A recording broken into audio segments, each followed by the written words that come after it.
بیشتر از همیشه از درد دل سپردن سر خورده بودم از عشق در انتظار مردن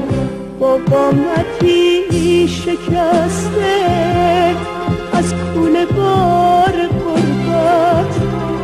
در جستجوی مرهم راهی شدم زیارت رفتم برای گریه رفتم برای فریاد مرهم مراد من بود کعبه تو رو به من داد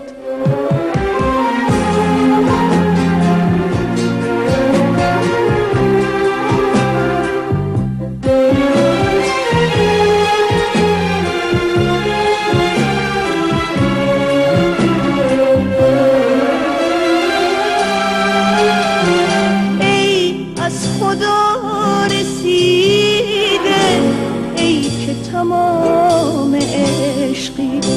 در جسم خالی من روح کلام عشقی ای که همه شفایی در عین بی‌ریایی پیش تو مثل کاهم تو مثل کهربایی هر ذره از دلم را با حوصله زدی بند این چینی شکسته از تو گرفته پیوند ای تکیه‌گاه گریه ای هم صدای فریاد ای اسم تازه من کعبه تو رو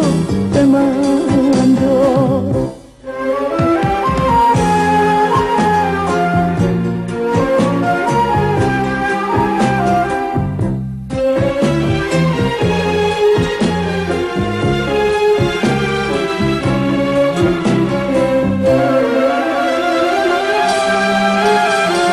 من زورقی شکستم اما هنوز طلایی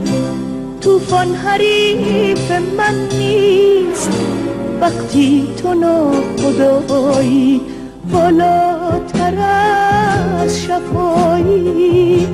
از هرچه بد رهایی ای شکل تازه عشق تو هدیه خدایی با تو نفس کشیدن یعنی غزل شنیدن رفتن به اوج قصه بی بال و پر پریدن ای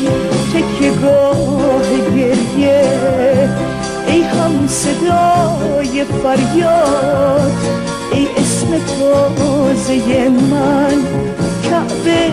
تو رو به من داد ای تکیه‌گاه گریه ای هم صدای فریاد